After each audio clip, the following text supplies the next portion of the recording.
Conosco, Renan Santos, pré-candidato à presidência do Brasil. Satisfação recebê-lo aqui. Tudo bom, uma honra estar aqui no podcast, uma honra trocar ideia. E sim, eu visitei hoje, foi muito legal, foi um aprendizado gigantesco. Foi uma aula sobre um tipo de Brasil que não está na propaganda oficial do Brasil, né? As coisas que eu aprendi com você, as coisas que você faz aqui, elas assustam bastante porque a visão que tentam passar sobre a agricultura familiar no nosso país é sempre uma visão meio de coitadismo, né? No sentido de que é uma coisa sofrida, ou vão falar de MST, essas porcarias. Quando, na verdade, é sobre capacidade, sobre trabalho, sobre inteligência, sobre astúcia. Você me contou que você é um cara que estudou, acho que o quê? Até a quinta série. E tem um conhecimento absurdo daquilo que você faz. E foi uma aula, assim. Eu saí atordoado, tanto que eu saí com a seguinte tese. Eu preciso exportar 300 de você lá pro Maranhão. Eu vou clonar o senhor. Não o senhor, né? Você é um pouquinho mais velho do que eu imagino. Quantos anos você tem? 49. 7 anos mais velho do que eu. Eu vou cloná-lo e vou enviá-lo para o Maranhão e assim tornaremos o Maranhão um lugar muito desenvolvido. Mas saiba, Renan, que você vai visitar qualquer propriedade rural e você vai ter essa visão de que todo produtor aqui na nossa região faz o possível para prosperar, mesmo tendo desafios aí no nosso dia a dia, mas a gente faz o possível para conseguir almejar as conquistas, né? Bem, você está em uma visita ao Rio Grande agora, mais dias já? Fazendo um percurso aqui pela região? Sim, eu faço viagens pelos estados do Brasil de mais ou menos 5 a 6 dias. Então, no Rio Grande do Sul, eu cheguei na sexta-feira. Aí eu fiz um pouco de Porto Alegre. Nós tivemos um show. Foi na sexta ou sábado? Não. Eu cheguei sexta-feira à noite. Fizemos um show no sábado. E congresso nosso, um congresso bem grande em Porto Alegre no sábado. Gravamos para Porto Alegre também sábado e domingo. Aí, a partir de segunda, começamos a viajar aqui pelo estado. Vamos até Caxias amanhã. E de Caxias, e passamos por Lajeado e tal, acho que é Venâncio. Sim, Venâncio. E também, aí vamos voltar de Caxias, aí eu volto pra São Paulo, de São Paulo eu vou pra Belo Horizonte, aí já acaba Rio Grande do Sul. Mas eu vou voltar na campanha, né, quando eu virar campanha, não mais pré-campanha pra cá. Bem, eu quero te apresentar alguns números do tabaco. Hoje de manhã você conheceu um pouquinho na prática a produção de muda, a cura do tabaco, a lavoura. A gente vai falar um pouquinho sobre alguns pontos importantes nessa cultura, sabendo que o Brasil hoje tem uma restrição enorme na nossa cultura, sendo que nós somos referência em exportação há mais de 30 anos. Mas antes disso, o que te levou a ser pré-candidato à presidência? Eu sempre sonhei em fazer coisas muito grandes em qualquer área da minha vida. E eu sempre gostei muito de história. Eu sempre admirei os grandes homens da história da humanidade. E eles sempre me inspiraram muito. Então, você fala do Alexandre o Grande, Júlio César, Constantino, Juliano. São homens muito opostos entre si, mas todos com histórias muito grandes. Péricles, Ciro o Grande. Então, quando eu falava desses caras, eu vi essas grandes histórias de conquistas, de aventuras. O próprio processo de descobrimento do Brasil, as grandes navegações, é como naquela época você pegar uma nave e ir pro espaço agora. Né? Você pegar um barco e cruzar o oceano com um barquinho de madeira é uma loucura. E aquelas pessoas fizeram isso. E você vê que é uma linha do tempo que conecta todas essas figuras a você. E você saber que você pode fazer a diferença aí no teu país, na tua cultura, nesse momento histórico, é uma coisa muito grande.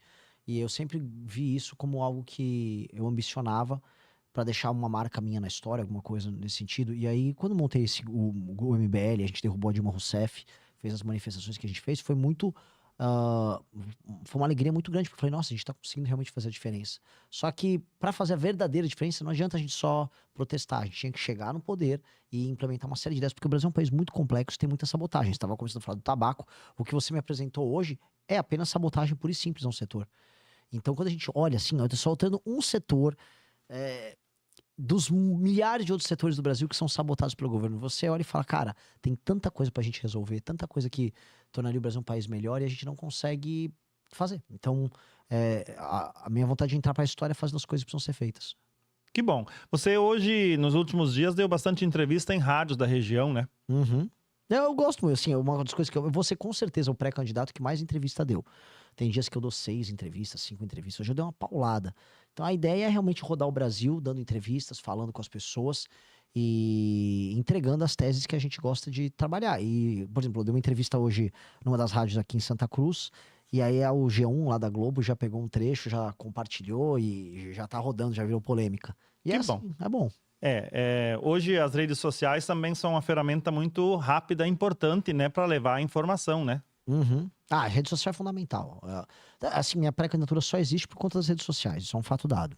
Bem, eu quero te apresentar aqui um rápido resumo da cadeia produtiva do tabaco. Eu quero que o Alain coloque no ar para nós o primeiro slide ali. Nós somos hoje nos 3 estados do Sul, Rio Grande do Sul, Santa Catarina e Paraná, 525 municípios produtores. Em torno de 138 mil famílias que produzem o tabaco. 533 mil pessoas empregadas nesse setor. Uau! Né? Em torno de 310 mil hectares. Então você tem uma noção da importância que o tabaco tem ao sul, principalmente, e gera esses empregos diretamente no campo. E aí quando a gente fala, que nem hoje foi lançado o Plano Safra mais uma vez. Sim. E quando você olha ali o segmento tabaco, você tem um monte de restrições para uma cultura que é tão importante. Sim. Então, qual a tua visão hoje nesse setor da fumicultura? O que poderia se fazer para valorizar esse produtor que está inserido nessa cadeia produtiva tão bem organizada? De maneira muito clara, qualquer setor brasileiro em que o Brasil ele é segundo, terceiro, quarto lugar em competitividade no mundo, ele tem que ser tratado com uma atenção hiper especial.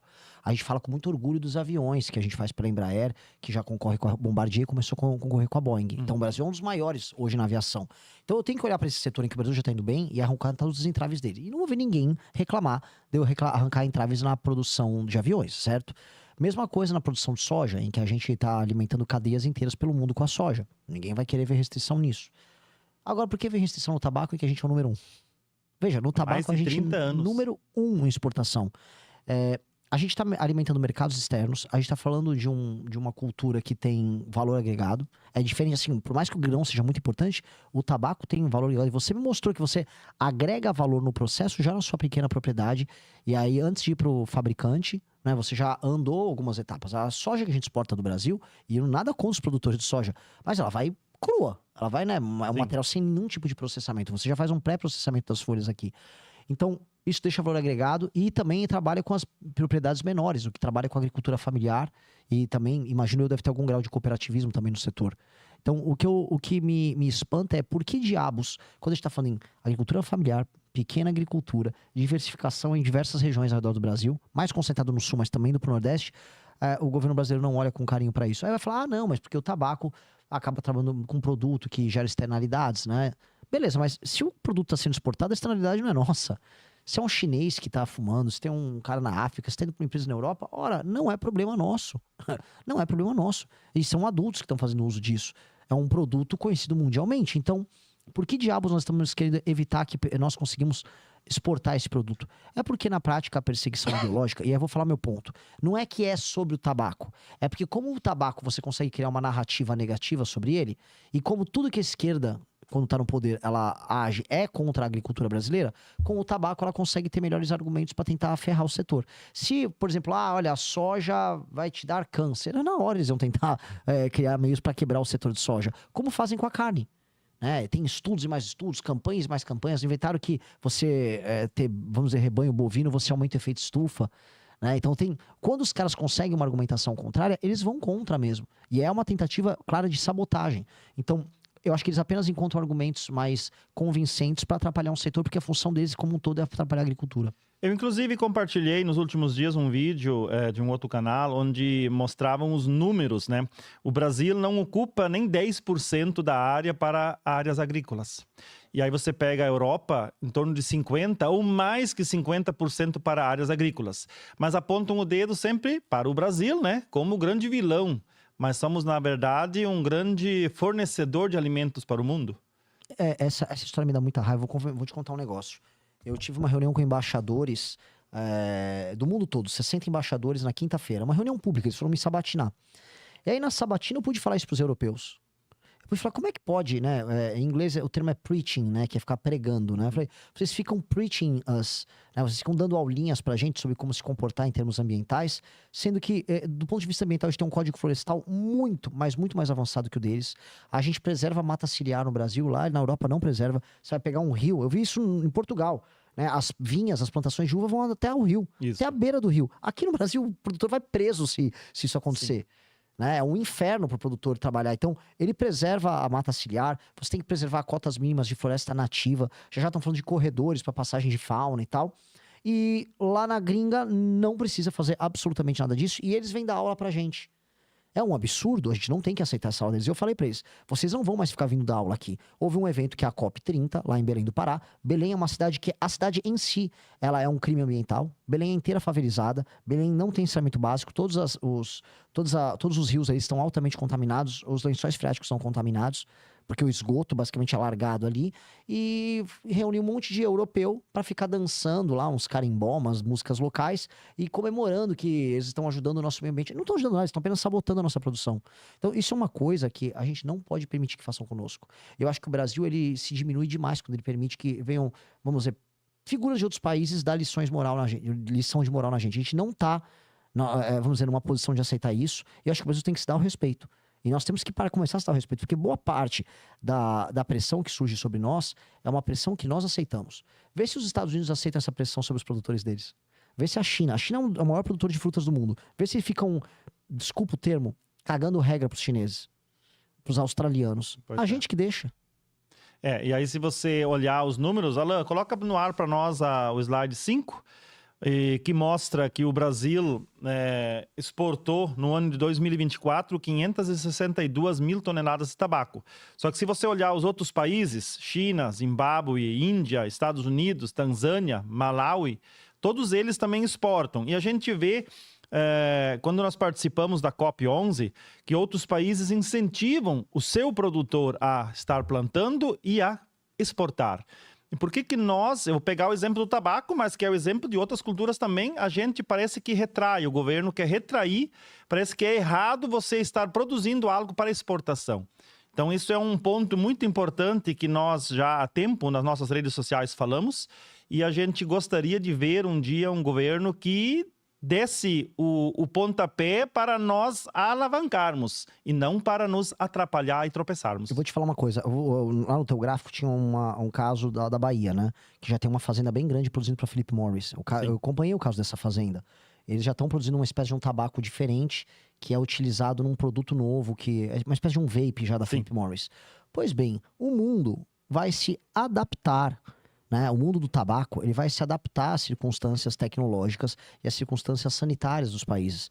E vai continuar a ter plantação de tabaco no mundo todo. E você já vai ter tabaco transgênico, vai ter de tudo. Então, em vez da gente perder a posição de maior fornecedor do mundo, que tal a gente se adaptar à tecnologia, gerar valor agregado aqui mesmo no Brasil, continuar exportando, continuar ajudando o agricultor? Eu não consigo entender. É que assim, eu volto a colocar, é natural que essas pessoas que estejam tocando esse tipo de perseguição. E eu vou falar, tá? O PT sempre foi um partido formado por fumantes, intelectuais fumantes de esquerda. É óbvio que isso é apenas argumentação, que para eles é uma argumentação funcional para sabotagem de um setor. É apenas isso. E eu acho até cômico, vou até te comentar. É até cômico que essas pessoas depois vão passar férias em Cuba e vão ficar fumando charuto em Cuba. Eu acho a coisa mais cômica. Aí eles pegam um charutão, um charuto enroladão de folha de tabaco cubano e fumam e achando a coisa mais linda do mundo. Eu acho que tudo isso é de uma hipocrisia gigantesca, mas acima de tudo isso é sabotagem. O que eu acho, como pré-candidato a presidente da República, que eu posso falar? Eu vou tirar todos os embargos que tem esse setor. Todos os embargos. Embargos para compra de maquinário, embargos para crédito, tudo isso. O setor tem que funcionar. Se tem valor agregado, isso significa que é uma atividade ligada à agricultura que vai gerar uma renda média maior para o agricultor, especialmente para o pequeno agricultor.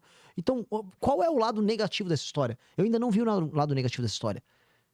Esse é o problema que eu vejo. Assim, se eles quisessem argumentar apenas, não, mas o mercado... Mas está sendo exportado a maior parte disso. E outra coisa, para o mercado interno, existe o cigarro? Ele tem um preço mais caro, não sei o que, existe o Sistema Único de Saúde? Ok, vamos evitar o contrabando. Vamos proibir o contrabando como ele existe no Brasil hoje. Mas agora vai estar ajustando ali e se isso começar a valer, a carteira de cigarro mais barata vai estar custando mais de R$10. E aí, mais uma vez, o contrabando se beneficia com essa situação, né? Sim, exatamente. E, na verdade, o contrabando tá dando risada dessa história toda. E eu vou falar uma coisa. É que aqui, você me explicou hoje, né? Aqui a questão climática, bioma e tal, ela é muito bacana para o produtor local. Agora, eu imagino que a gente deva ter concorrência externa, por exemplo, dos Estados Unidos. Sim. Os Estados Unidos adoram esse tipo de sabotagem. Os Estados Unidos adoram esse tipo de sabotagem. É tradicional do agricultor norte-americano políticas via ONGs, de sabotagem de concorrentes internacionais deles para que eles voltem a ganhar mercado externo. Eles têm problema com o Brasil na soja, eles têm problema com o Brasil no milho, eles têm problema com o Brasil na carne. Nos 3 casos, são os americanos que fazem uma campanha, que é o agro-americano que faz um lobby internacional para dificultar o trabalho nosso. E a gente cai nesse truque o tempo todo. O Brasil sempre cai. Então, assim, eu não duvido, sendo muito sincero, que haja um trabalho de lobby internacional, porque isso acontece. Eu conversei com a Confederação Nacional da Agricultura, e quem quiser dar um Google nisso, é só procurar pela campanha Farms Here, Forests There, que significa fazendas aqui, florestas lá. Em que eles, né, as associações de fazendeiros dos Estados Unidos trabalham para preservar as florestas aqui, enquanto eles ficam com as fazendas lá. É apenas uma destruição econômica de um adversário.